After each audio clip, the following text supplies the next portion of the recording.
something we can make note of is that Hagrid's hut is at the edge of the Forbidden Forest, and I don't think that is coincidental. I think where everything in Hogwarts is all very strict and ruley and 5 points for this and family that. And the Forbidden Forest obviously is like 403 or whatever it is. It's like, nah, you can't even go there. You can't go there. Whereas Hagrid's kind of veering on that, like, technically he's breaking the rules, but he's not doing anything evil. So, like, you know what I mean? I think that's why he's hurt. I think that's why J.K. Rowling has got his hurt on the edge of the Forbidden Forest. Because that's where Hagrid lives. He lives on the edge. Chapter 15. The Forbidden Forest. Things couldn't have gone worse. Filch took them down to Professor McGonagall's study on the first floor, where they sat and waited without saying a word to each other. Hermione was trembling. Excuses, alibis, and wild cover-up stories chased each other around in Harry's brain, each other more feeble than the last. He couldn't see how they were going to get out of trouble this time. They were cornered. How could they have been so stupid as to forget the cloak? There was no reason on earth that Professor McGonagall would accept for their being out of bed and creeping around the school in the dead of night, let alone being up in the tallest astronomy tower, which was out of bounds except for classes.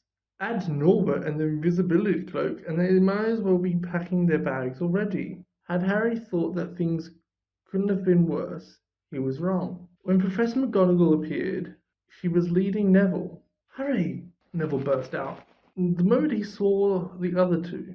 "I was trying to find you, to warn you. I heard Malfoy saying he was going to catch you. He said you had a drag." Harry shook his head violently to shut Neville up, but Professor McGonagall had seen. She looked more likely to breathe fire than Norbert as she towered over the three of them. "I would never have believed it of any of you. Mr. Filch says you were up in the astronomy tower. It's 1 o'clock in the morning."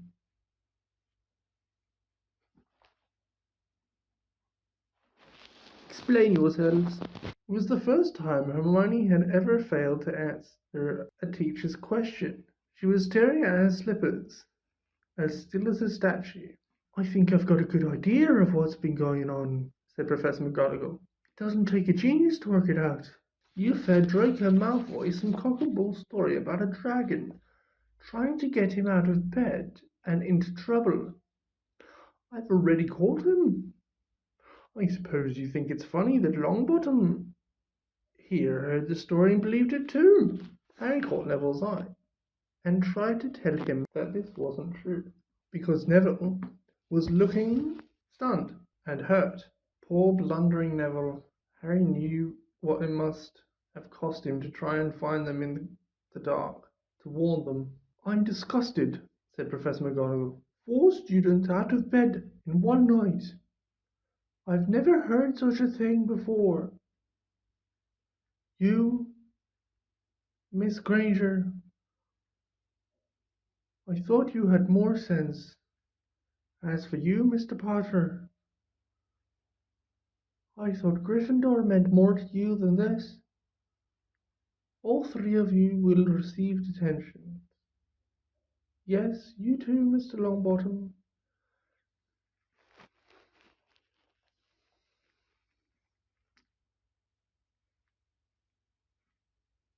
Nothing gives you the right to walk around school at night, especially these days, is very dangerous, and 50 points will be taken from Gryffindor. 50? Harry gasped. They would lose the lead he'd won in the last Quidditch match.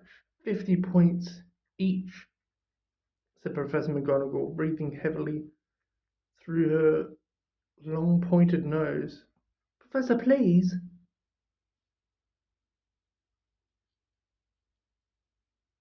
You can't. Don't tell me what I can and can't do, Potter. Now get back to bed, all of you. I've never been more ashamed of Gryffindor students. 150 points lost.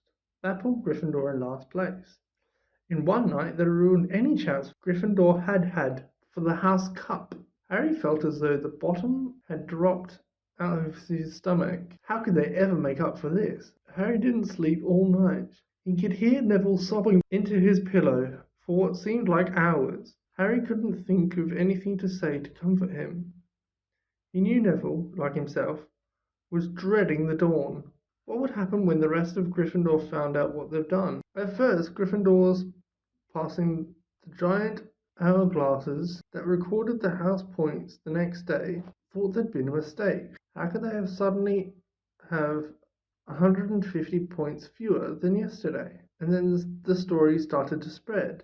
Harry Potter, the famous Harry Potter, their hero of 2 Quidditch matches, had lost them all those points. Him and a couple of stupid first years. From one of the most popular and admired people at the school, Harry was suddenly the most hated. Even Ravenclaws and Hufflepuffs turned on him because everyone had been longing to see Slytherin lose the House Cup. Everywhere Harry went, people pointed and didn't trouble to lower their voices as they insulted him. Slytherins, on the other hand, clapped as he walked past them, whistling and cheering. Thanks, Barry, you won. Only Ron stood by him. They'll all forget this in a few weeks. Fred and George have lost loads of points in all the time they've been here, and people still like them. They've never lost 150 points in one go, though, have they? Said Harry miserably. Well, no, Ron admitted. It was a bit late to repair the damage, but Harry swore to himself not to meddle in things that weren't his business from now on. He'd had it with sneaking around and spying. He felt so ashamed of himself that he went to Wood and offered to resign from the Quidditch team. Resign? Wood thundered. What good will that do?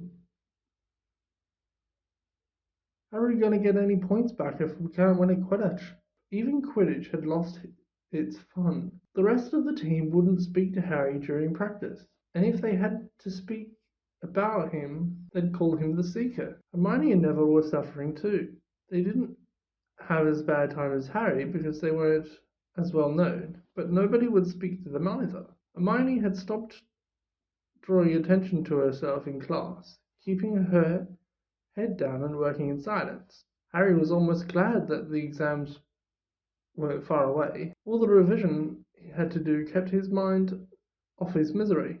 He, Ron and Hermione kept to themselves, working late into the night, trying to remember the ingredients in complicated potions, learn charms and spells off by heart, memorize the dates of magical discoveries and goblin rebellions. Then, about a week before the exams were due to start, Harry's new resolution not to interfere with anything that didn't concern him was put to an unexpected test. Walking back from the library on his own one afternoon, he heard somebody whimpering from a classroom up ahead. As he drew closer, he heard Quirrell's voice. No, not again. Please. It sounded as though someone was threatening him. Harry moved closer. All right. He heard Quirrell sob. Next second, Quirrell came hurrying out of the classroom, straightening his turban. He was pale and looked as though he was about to cry. He strode out of sight. Harry didn't think Quirrell had even noticed him. He waited until Quirrell's footsteps had disappeared, then peered into the classroom. It was empty, but a door stood ajar at the other end. Harry was halfway towards it before he remembered what he'd promised himself about meddling. At the same time, he'd have gambled 12 Philosopher's Stones that Snape had just left the room, and from what Harry had just heard, Snape would be walking with a new spring in his step. Quirrell seemed to be giving in at last. Harry went back to the library, where Hermione was testing Ron on astronomy. Harry told them what he'd heard. Snape's done it then. If Quirrell's told him how to break his anti-dark force spell, there's still Fluffy though, said Hermione. Maybe Snape's found out how to get past him without asking Hagrid, said Ron, looking up at the thousands of books surrounding them. I bet there's a book somewhere in here telling you how to get past a giant three-headed dog. So what do we do, Harry? The light of adventure was kindling again in Ron's eyes, but Hermione answered before Harry could. You go to Dumbledore. That's what we should have done ages ago. If we try anything ourselves, we'll be thrown out for sure. But we've got no proof, said Harry. Quirrell's too scared to back us up. Snape's only got to say he doesn't know how the troll got in at Halloween, and that he was nowhere near the third floor. Who do you think they'll believe, him or us? It's not exactly a secret we hate him. Dumbledore will think we made it up to get him sacked. Filch wouldn't help us if his life depended on it. He's too friendly with Snape. And the more students get thrown out, the better, he'll think. And don't forget, we're not supposed to know about the stone or Fluffy. That'll take a lot of explaining. Hermione looked convinced, but Ron didn't. If we just do a bit of poking around, maybe we'll do. No, Harry said flatly. We've done enough poking around. He pulled up a map of Jupiter towards him and started to learn the names of its moons. The following morning, notes were delivered to Harry, Hermione, and Neville at the breakfast table. They were all the same. Your detention will take place at 11 o'clock tonight. Meet Mr. Filch in the entrance hall. Prof. McGonagall. Harry had forgotten they still had detentions to do in the bureau over the points they'd lost. He half expected Hermione to complain that this was a whole night of revision lost, but she didn't say a word. Like Harry, she felt they deserved what they got. At 11 o'clock that night, they said goodbye to Ron in the common room and went down to the entrance hall with Neville. Filch was already there, as so was Malfoy. Harry had also forgotten that Malfoy had got a detention too. "Hello, mate," said Filch, lighting a lamp and leading them outside. "I bet you'll think twice about breaking a school rule again, wouldn't you? Eh?" He continued, leering at them. "Ah, yes. Hard work and pain are the best teachers, if you ask me. It's a pity they let the old punishment die. Hang you by your wrist from the ceiling for a few days. I've got the chains still in my office. Keep 'em well oiled in case they're ever needed. Right, off we go. Don't think out running off now. It'll be worse for you if you do." They marched off across the dark grounds. Neville kept sniffing. Harry wondered what their punishment was going to be. It must have been something really horrible, or Filch wouldn't be sounding so delighted. The moonlight was bright, but clouds scudding across it kept throwing them into darkness. Ahead, Harry could see the lighted windows of Hagrid's hut. Then they heard a distant shout. "Is that you, Filch? Hurry up, I want to get started." Harry's heart rose. If they were going to be working with Hagrid, it wouldn't be so bad. His relief must have shown on his face, because Filch said, "I suppose you think you'll be enjoying yourselves with that oath." "Well, think again, boy. It's into the forest you're going, and I'm much mistaken if you'll all come out in one piece." At this, Neville let out a little moan, and Malfoy stopped dead in his tracks. "The forest?" he repeated, and he didn't sound quite as cool as usual. "We can't go in there at night. There's all sorts of things in there. There's all sorts of things in there. Werewolves, I heard." Neville clutched the sleeve of Harry's robe and made a choking noise. "That's your lookout, isn't it?" said Filch, his voice cracking with glee.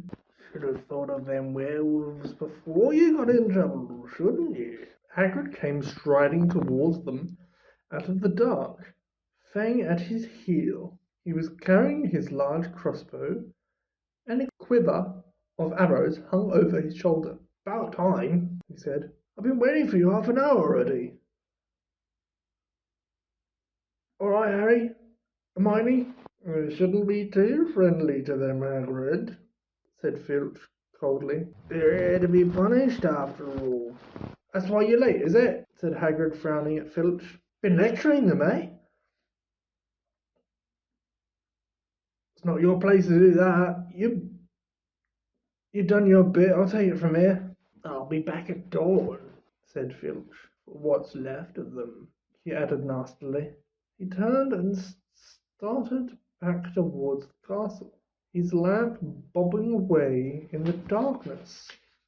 Malfoy now turned to Hagrid. "I'm not going in that forest," he said, and Harry was pleased to hear the note of panic in his voice. "You are if you want to stay at Hogwarts," said Hagrid fiercely. "You've done wrong, and now you're going to pay for it."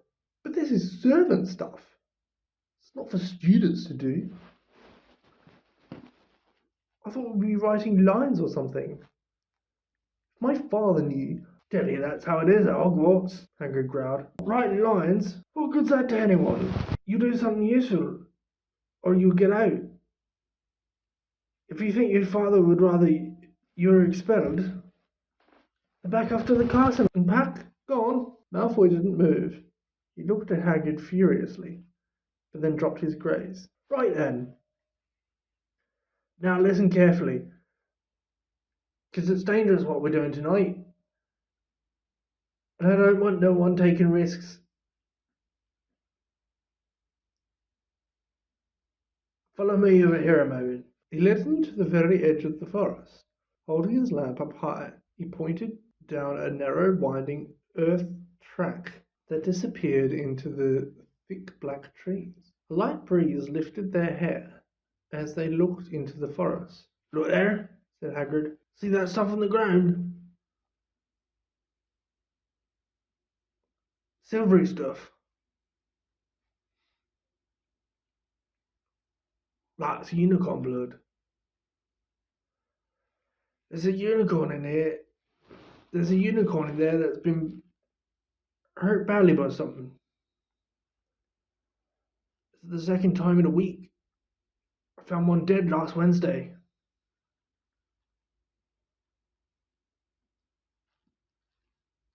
We're gonna try and find the poor thing.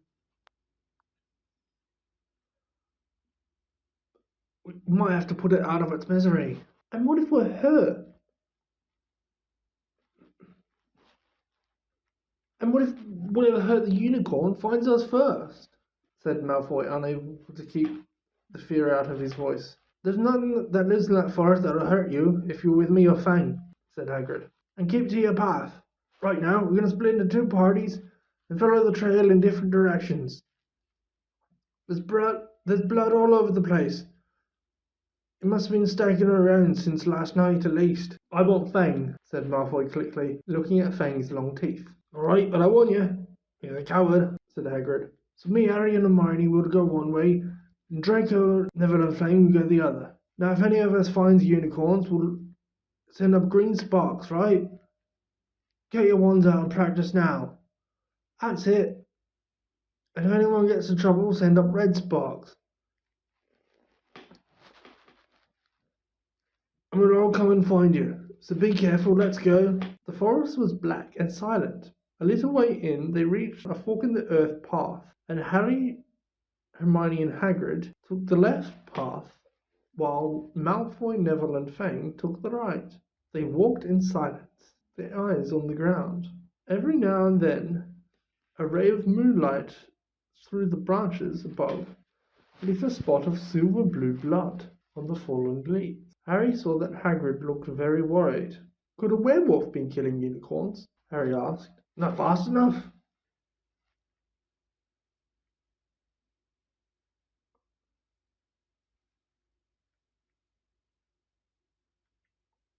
It's not easy to catch a unicorn. They're powerful magical creatures. I never knew one to be hurt before. I never knew one to be hurt before. They walked past a mossy tree stump. Harry could hear running water. There must be a stream somewhere close by. There were still spots of unicorn blood here and there along the winding path. "You're right, Hermione," Hagrid whispered. "Don't worry, I can't have gone far for this badly hurt. And then we'll be able to get behind that tree." Hagrid seized Harry and Hermione and hoisted them off the path behind a towering oak. He pulled out an arrow and fitted it in his crossbow, raising it ready to fire. The three of them listened. Something was slithering over dead leaves nearby. It sounded like a cloak trailing along the ground. Hagrid was squinting up the dark path, but after a few seconds the sound faded away. "I knew it," he murmured. "Something in here it shouldn't be." "A werewolf," Harry suggested. "I wasn't no werewolf. And it wasn't no unicorn either," said Hagrid grimly. "Right, follow me, be careful now." They walked more slowly, ears straining for the faintest sound. Suddenly, in a clearing ahead, something definitely moved.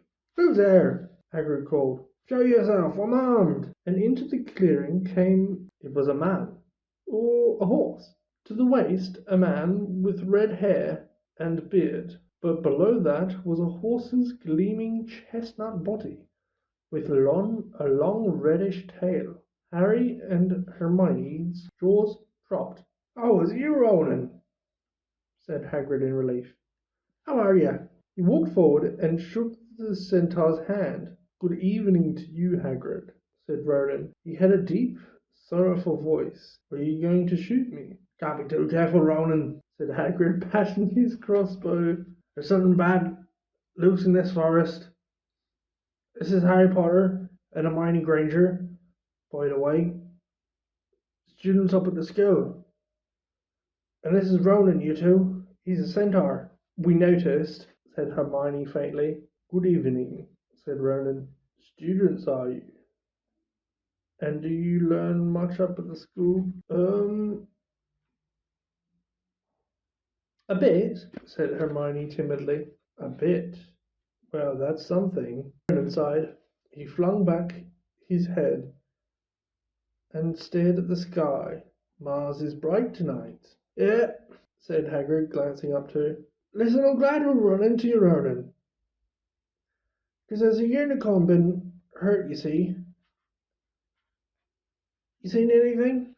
Ronan didn't answer immediately. He stared unblinkingly upwards, then sighed again. "Always the innocent are the first victims," he said. "So it has been for ages past.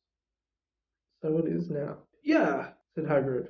"But you seen anything, Ronan? Anything unusual?" "Mars is bright tonight," Ronan repeated while Hagrid watched him impatiently. "Unusually bright." "Yeah, but I was meaning anything unusual a bit nearer home," said Hagrid. "So you haven't noticed anything strange?" Yet Ronan again took a while to answer. At last he said, "The forest hides many secrets."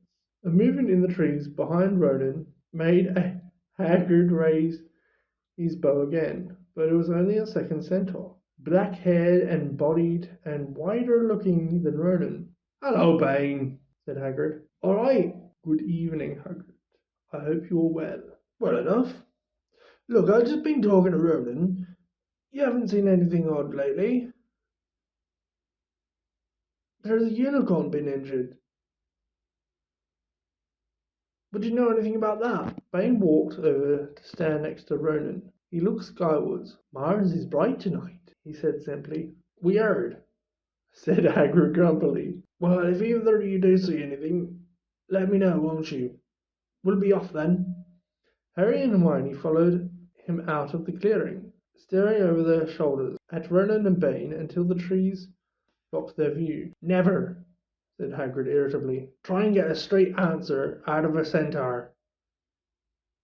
Ruddy stargazers, not interested in anything closer than the moon. Are there many of them in here? Asked Hermione. Fair few. Keep to themselves mostly, but they're good enough. About turning up, if I ever want a word. The deep mind, centaurs. They know things, just don't let on much. Do you think that was a centaur we heard earlier? Did that sound like hooves to you? No, if you ask me, that's what's been killing the unicorns. Never heard anything like it before. They walked on through the dense trees. Harry kept looking nervously over his shoulder. He had a nasty feeling that they were being watched. He was very glad that Hagrid had his crossbow with him. They had passed a bend in the path when Hermione grabbed Hagrid's arm. Hagrid, look!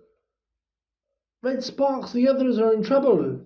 You two wait here, Hagrid shouted. Stay in the path and I'll come back for you. They heard him crashing away through the undergrowth and stood looking at each other, very scared, until they couldn't hear anything but the rustling of leaves around them. You don't think they've been hurt, do you? I don't care if Malfoy has, but if something's got Neville, it's our fault he's here in the first place. Then minutes dragged by. Their ears seemed sharper than usual. Harry seemed to be picking up every sigh of the wind, every crackling twig. What's going on? Where are the others? At last, a great crunching noise announced Hagrid's return. Malfoy, Neville, and Fang were with him. Hagrid was fuming. Malfoy, it seemed, had sneaked up behind Neville and grabbed him for a joke. Neville had panicked and sent up sparks. You'll be lucky to catch anything now, with the racket you two were making. Right, we're changing groups. Neville, you stay here with me and Hermione. Harry, you go with Fang and this idiot. I'm sorry, Hagrid added in a whisper to Harry, but you'll have a harder time frightening you. And we're going to get this done. So Harry set off into the heart of the forest with Malfoy and Fang. They walked for nearly half an hour, deeper and deeper into the forest, until the path became almost impossible to follow because the trees were so thick. Harry thought the blood seemed to be getting thicker. There were splashes on the roots of a tree, as though the poor creature had been thrashing around in pain close by. Harry could see a clearing ahead, though through the tangled branches of an ancient oak. Look, he muttered, holding out his arm to stop Malfoy. Something bright was gleaming on the ground. They inched closer. It was the unicorn, all right, and it was dead. Harry had never seen anything so beautiful and sad. Its long, slender legs was stuck out at odd angles where it had fallen, and its mane was spread pearly white on the dark leaves. Harry had taken one step towards it when a slithering sound made him freeze where he stood. A bush on the edge of the clearing quivered. Then, out of the shadows, a hooded figure came crawling across the ground like some stalking beast. Harry, Malfoy, and Fang stood transfixed. The cloaked figure reached the unicorn. It lowered its head over the wound on the animal's side and began to drink its blood. Ah! Malfoy let out a terrible scream and bolted. So did Fang. The hooded figure raised its head and looked at Harry. Unicorn blood was dribbling down its front. It got to its feet and came swiftly towards him. He couldn't move for fear. Then a pain pierced his head like he'd never felt before. It was as though his skull was on fire. Half blinded, he staggered backwards. He heard hooves behind him, galloping, and something jumped clean over him, charging at the figure. The pain in Harry's head was so bad he fell to his knees. It took a minute or two to pass, and when he looked up, the figure had gone. A centaur was standing over him. Not Ronan or Bane. This one looked younger. He had white blonde hair and a palomino body. "Are you all right?" said the centaur, pulling Harry to his feet. "Yes, thank you." What was that? The centaur didn't answer. He had astonishingly blue eyes, like pale sapphires. He looked carefully at Harry, his eyes lingering on the scar which stood out, livid, on Harry's forehead. "You are the Potter boy," he said. "You had better get back to Hagrid. The forest is not safe at this time, especially for you. Can you ride? It will be quicker this way. My name is Fern," he added, and he lowered himself onto his front legs so Harry could clamber on his back. There was a sudden sound of more galloping from the other side of the clearing. Ronan and Bane came bursting through the trees, their flanks heaving and sweating. "Friends!" Bane thundered. "What are you doing? You have a human on your back. Have you no shame? Are you a common mule? Do you realize who this is? This is the Potter boy. The quicker he leaves the forest, the better." "What have you been telling him?" growled Bane. "Remember, friends, we are sworn not to set ourselves against the heavens. Have we not read what is to come in the moments of the planets, in the movements of the planets?" Ronan pawed the ground nervously. "I'm sure Fiends thought he was acting for the best," he said in his gloomy voice. Bane kicked his back legs in anger. "For the best? What is that to do with us? Centaurs are concerned with what has been foretold. It is not our business to run around like donkeys after stray humans in our forest." Freen suddenly reared on his hind legs in anger, so that Harry had to grab his shoulders to stay on. "Do you not see that unicorn?" Friends bellowed at Bane. "Do you not understand why it was killed? Or have the planets not let you in on that secret? I set myself against what is lurking in this forest, Bane. Yes, with humans alongside me if I must." And Ferns whisked around with Harry clutching on as best he could. They lunged off the trees, leaving Ronan and Bane behind them. Harry didn't have a clue what was going on. "Why is Bane so angry?" he asked. "What was that thing you saved me from, anyway?" Freen slowed to a walk, warned Harry to keep his head bowed in case of low-hanging branches, but did not answer Harry's question. They made their way through the trees in silence for so long that Harry thought Friends didn't want to talk to him any more. They were passing through a particularly dense patch of trees. However, when Friends suddenly stopped, "Harry Potter, do you know what unicorn blood is used for?" "No," said Harry, startled by the odd question. "We've only used the horn and hairtails for potions.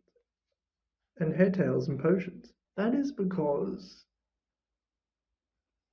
it is a monstrous thing to slay a unicorn," said Friends. "Only one who has nothing to lose and everything to gain would commit such a crime. The blood of a unicorn will keep you alive, even if you are an inch from death. But there is a terrible price. You have slain something so pure and defenseless. To save yourself, and you will have but a half-life, a cursed life, from the moment the blood touches your lips.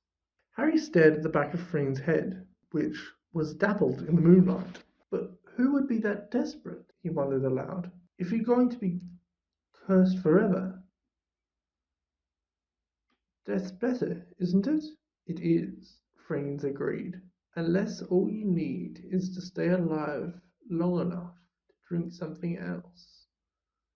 Something that will bring you back to something that will bring you back to full strength and power. Something that will mean you can never die. Mr. Potter, do you know what is hidden in the school at this very moment? The Philosopher's Stone. Of course, the elixir of life. But I don't understand. Who? Can you think of nobody who has waited many years to return to power? Who has clung to life, awaiting their chance? It was as though an iron fist had been clenched suddenly around Harry's heart. Over the rustling of the trees he seemed to hear once more what Hagrid had told him on the night they had met. Some say he died. Can't swallow, in my opinion. Don't know if he had enough human left in him to die. Do you mean? Harry croaked. That was Voldemort. Harry! Harry, you alright? Hermione was running towards them down the path, Hagrid puffing along behind her. I'm fine, said Harry, hardly knowing what he was saying. The unicorn's dead, Hagrid. It's in that clearing back there. This is where I leave you, Friends murmured, and as Hagrid hurried off to examine the unicorn. You are safe now. Harry slid off his back. Good luck, Harry Potter, said Friends. The planets have been read wrongly before now, even by centaurs. I hope this is one of those times. He turned and cantered back into the depths of the forest, leaving Harry shivering behind him. Ron had fallen asleep in the common room, waiting for them to return. He shouted something about Quidditch fouls when Harry roughly shook him awake. In a matter of seconds, though, he was wide-eyed as Harry began to tell him and Hermione what had happened in the forest. Harry couldn't sit down. He paced up and down in front of the fire. He was still shaking. Snape wants the stone for Voldemort. And Voldemort waiting in the forest. And all this time we thought Snape just wanted to get rich. Stop saying the name, said Ron in a terrified whisper, as if he thought Voldemort could hear him. Harry wasn't listening. Fiend saved me. But he shouldn't have done. Bane was furious. He was talking about interfering with what the planets say is going to happen. They must have shown that Voldemort's coming back. Baines thinks Fiennes should have let Voldemort kill me.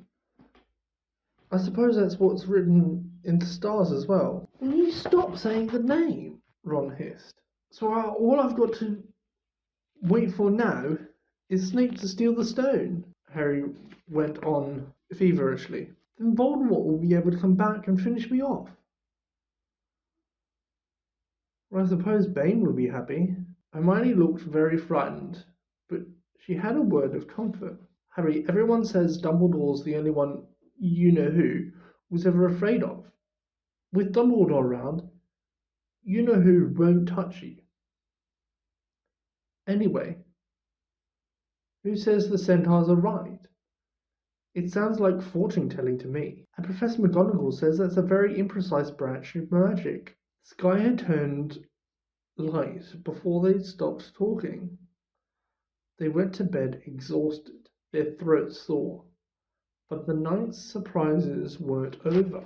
When Harry pulled back his sheets, he found the invisibility cloak folded neatly underneath them. There was a note pinned to it. just in case. Oh, that seems a little too convenient if you ask me.